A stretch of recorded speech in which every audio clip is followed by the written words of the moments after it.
Alhamdulillahirabbil alamin. Wa sallallahu ala sayyidina Muhammadin wa ala alihi wa sahbihi wasallam, amma ba'du. Baik, kita fahami bagaimana Wahabi pola pikirnya. Ini luar biasa ya, khazanah keilmuan Ahlussunnah wal Jamaah itu sudah mengkodifikasi, sudah merapihkan catatan-catatan bagaimana kemungkinan orang-orang itu di dalam pola pikirnya. Sehingga kita itu bisa membaca dari mana mereka mendapatkan kesimpulan-kesimpulan mereka tentang agama. Misalkan dalam hal ini Wahabi ya. Wahabi itu kan punya keyakinan Allah punya mata, punya tangan, punya kepala begitu. Kemudian punya wajah, ada bitisnya gitu ya, subhanallah itu. Akidah yang sangat kotor sekali itu, banyak najasatnya, banyak najisnya. Ini harus diluruskan ya. Ya maksudnya harus diluruskan itu terserah orangnya mau lurus apa enggak. Cuman hujjah itu harus ditegakkan dan hujjah itu sudah tegak. Jadi kan kalau Wahabi mah gini ya, cara berdakwahnya itu. Kamu itu harus yakin Allah di atas. Kenapa? Karena Al-Quran berkata demikian. Kamu harus yakin bahwa Allah itu punya wajah karena Al-Quran berkata demikian. Kamu harus yakin bahwa Allah itu punya betis karena Al-Quran berkata demikian. Terus seperti itu. Nah padahal mereka itu entah lupa, entah nggak tahu atau pura-pura nggak tahu ya. Bahwa yang namanya Al-Quran itu disusun oleh Allah Subhanahu Wa Taala dengan mukjizat, dengan kadar i'jaz. Jadi kadar prosanya itu sangat tinggi sekali. Kadar apa ya bahasanya itu?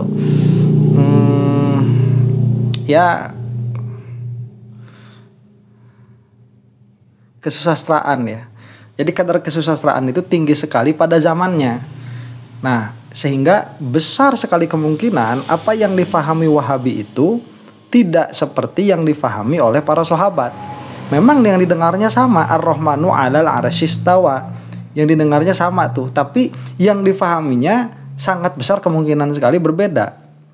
Ini banyak sekali contohnya itu, misalkan di dalam hadis Rasulullah Shallallahu Alaihi Wasallam itu kan, sebagaimana pernah saya singgung, bahwa tatkala beliau itu mau wafat, beliau berkata kepada istri-istrinya itu bahwa orang yang paling cepat akan menyusul beliau pada kewafatan itu adalah istrinya yang tangannya paling panjang begitu. Nah itu kan kalau misalkan difahami dengan idiom bahasa Indonesia, jadinya itu kan yang paling banyak mencuri ya, karena tangan panjang itu kan mencuri. Tapi kalau di dalam bahasa Arab, tangan panjang itu idiom bagi apa? Tulul yad itu, bagi banyak sedekah, banyak sedekah. Nah kalau si Wahabi yang dipahaminya itu tangan panjang ya, kayak Fantastic Four, tangannya panjang gitu. Nah itu Wahabi. Ya tinggal dipikir-pikir saja kamu itu mau beragama dengan cara mana begitu ya. Nah ini Al-Imam Sanusi di dalam syarah Muqaddimatnya sudah menyebutkan ini ada sumber kebodohan atau kekafiran atau kebid'ahan ya, atau malah bahkan kekafiran yang menjadi sumber seseorang itu bisa menjadi pelaku bid'ah atau kafir. Apa diantaranya itu? Diantaranya itu at-tamassuku fi aqaidil iman bimujarradi zawahiril kitab was sunnati. Yaitu berpegang teguh di dalam akidah-akidah keimanan hanya mengambil zahir kitab dan sunnah. Hanya mengambil zahirnya. Seolah-olah bahasa Arab itu tidak kaya akan sastra begitu. Min ghairi tafsilin baina ma yastahilu zahiruhu minha wa ma la yastahilu, tanpa memisahkan dulu mana yang mustahil zahirnya dari ayat-ayat yang berkaitan dengan akidah itu dan mana yang zahirnya tidak mustahil. Jadi memang ya asal dari bahasa Arab itu, atau bahkan bukan bahasa Arab tapi asal dari semua bahasa itu adalah zahir, itu asalnya. Tetapi dalam beberapa kasus tertentu ini harus dipindahkan dari makna zahirnya. Misalkan di dalam bahasa Arab itu ada yang namanya kathratur romal itu ya. Kathratur romal itu orang yang sangat banyak sekali debunya. Jadi kalau misalkan saya mengatakan ra'aitu kathratar romal, saya ini melihat orang yang banyak sekali debunya, itu pertama kali dalam kasus kita begitu ya, yang mempelajari bahasa Arab itu kita harus mengakses dulu makna zahirnya. Apa makna zahirnya? Makna zahirnya itu ya orang yang banyak debu, begitu, orang kotor.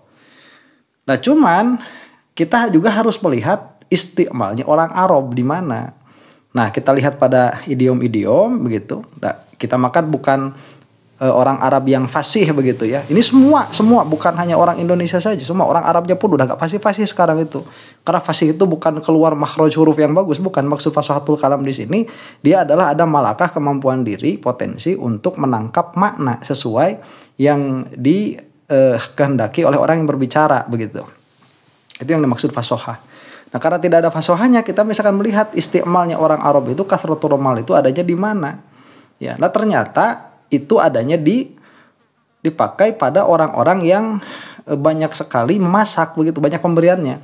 Jadi karena orang ini banyak memasak, kemudian kalau banyak memasak ini nanti badannya penuh dengan debu, dan kalau yang banyak memasak itu banyak menjamu orang lain, atau sebaliknya orang yang banyak menjamu orang lain itu akhirnya akan banyak memasak, akhirnya akan banyak debu pada dirinya.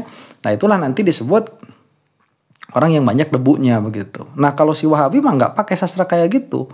Ya, ada lagi ra'aitul bahro, ya, saya melihat lautan begitu. Itu yang dimaksud lautan itu orang cerdas. Ya, jadi aku masuk ke dalam rumah, tiba-tiba aku melihat lautan duduk di atas kursi. Nah, kemudian kalimat itu didengar 1400 tahun kemudian sama Wahabi, kemudian dia itu langsung memikirkan bahwa di atas kursi ada lautan.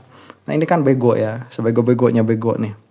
Nah, yang mau kita bahas sekarang syarahnya. Nih lihat nih ya bahasanya tuh. Mamtana'a zahiruhu yusaru bihi ila tafwidi awit ta'wil. Perkara atau penjelasan yang mana secara zahir dia itu tercegah untuk dibenarkan, maka dipindahkanlah perkara itu kepada tafwid atau ta'wil. Nah, ini cara ya kalau kamu itu mau masuk ke dalam akidah, melihat Al-Quran atau hadis yang mana sekiranya di situ ada penjelasan-penjelasan tentang Allah Subhanahu wa taala yang secara zahirnya harus diakses, kemudian nanti apakah secara zahir ini dia bisa dibetulkan atau tidak, bisa ditasdik atau tidak. Disebutkan oleh Imam As-Sanusi, wa idza kana kadzalika wajaba hamlul ayati ala khilafi zahiriha. Apabila keadaannya seperti itu, yaitu zahir ayat atau zahir hadisnya ini tidak bisa dibenarkan, maka wajib memindahkan ayat itu atas selain zahirnya. Imam ma'at tafwidi ilal maula tabaraka wa ta'ala fi ta'yinil muradi minha, dengan cara imma beserta menyerahkan kepada Allah Subhanahu wa taala di dalam menentukan yang dimaksud oleh ayat tersebut. Wa huwa madhhabus salafi fi jinsi hadhihi zawahir. Cara seperti ini adalah madhabnya salaf di dalam menentukan jenis zahir ayat atau hadis yang seperti ini. Nah, begitu ya. Jadi dijelaskan dulu.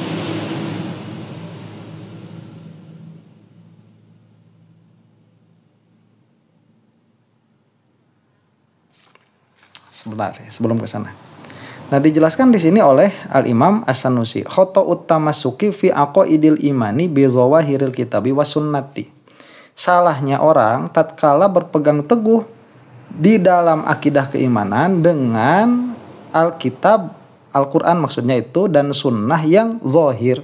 Maksud zahir itu diambil makna sebagaimana cepat terfahamnya oleh orang, atau sebagaimana wad'ul awalnya, sebagaimana makna yang ada di dalam kamus.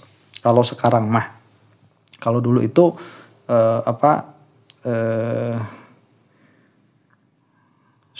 suratul mubadirah begitu ya, bil mubadarah. Jadi dengan cepat sekali difaham. Tatkala misalkan mengatakan tangan panjang, nah itu kemana tuh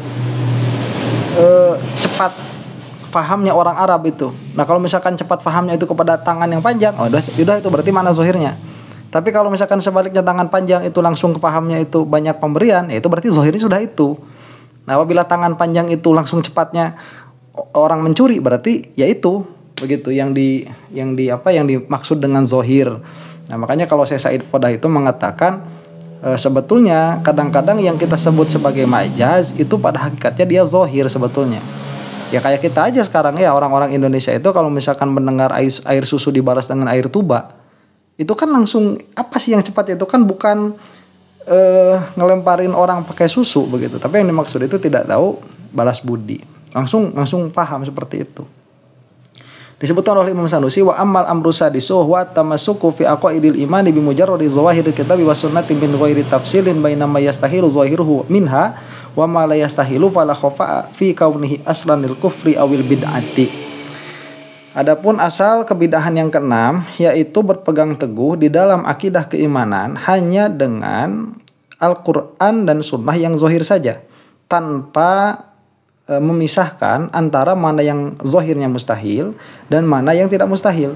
Maka tidak ada kesamaran lagi bahwa berbuat seperti ini adalah asal bagi kekafiran atau bahkan kebid'ahan, ya.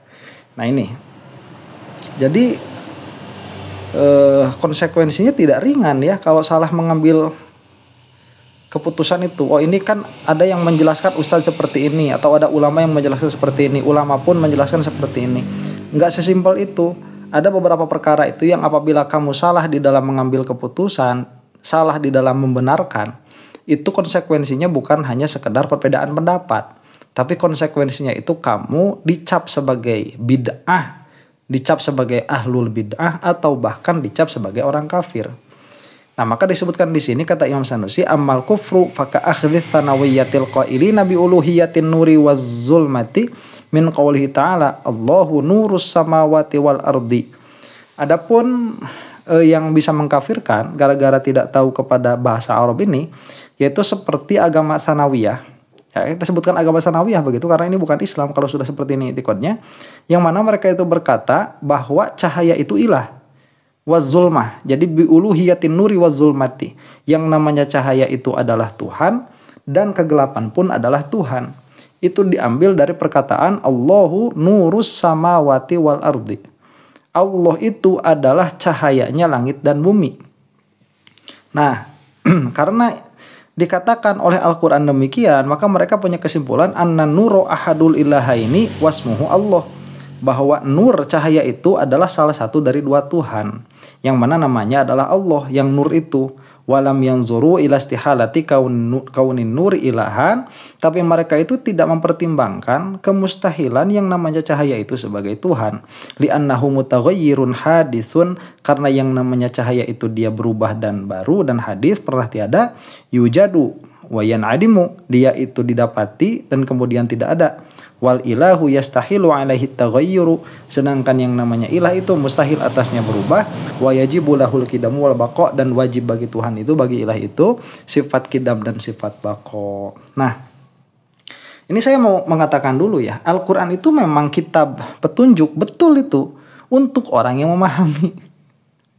Masalahnya sekarang itu begini ya, orang yang sesat ya sesat karena memahami Al-Quran, orang yang benar juga benar karena memahami Al-Quran. Nah, masalahnya yang sesat itu dia tidak mau melewati para ulama dulu untuk mengambil akidah atau mengambil kesimpulan dari agama. Nah, itu kualat sama ulama itu begitu ya, kualat sama ulama. Salahnya si Wahabi ya, mereka itu kan kalau sekarang udah mulai pinter nukil-nukil kitab tuh. Imam Asy'ari yang menukil kitab, Imam Asy'ari pun berkata demikian dan demikian. Kemudian Imam Haromain pun berkata demikian dan demikian, nukil terus begitu mereka itu. Nah, masalahnya kan bukan pada penukilannya, masalahnya itu bagaimana metode mereka di dalam memahami apa yang mereka nukilkan. Begitu. Pakai alat apa kamu itu? Ya, karena kalau misalkan Al-Qur'an saja nih, Allahu nurus samawati wal ardi, kemudian sampai ada kesimpulan bahwa Allah itu adalah cahaya, itu sudah kafir sedari awal. Padahal dia itu membenarkan apa yang secara zahir ada di dalam Al-Quran. Tapi kok bisa kafir begitu? Ya memang demikian adanya. Makanya harus pakai alat, harus pakai akses yang benar. Dan akses yang benar itu salah satunya yang mengetahui bayan. Begitu ya. Dan ma'ani dalam bahasa Arab itu. Nah, ini ada cara ya bagaimana untuk untuk mentakwil. Jadi bagaimana sih caranya mentakwil? Mentakwil ayat itu, apakah hukum mentakwil itu sebenarnya apa, dan bagaimana sebetulnya tugas kita atau apa tugas kita tatkala menghadapi ayat-ayat yang seperti ini. Ini insya Allah ya, kapan-kapan kita teruskan lagi. untuk saat ini mungkin sudah ada gambaran ya kenapa si Wahabi-Wahabi itu pikirannya kacau sekali. Ya, karena memang mereka tidak memiliki sistem untuk memahami Al-Qur'an dan tidak memiliki sistem untuk memahami hadis. Demikian wallahu taala a'lam bishawab. Assalamualaikum warahmatullahi taala wabarakatuh.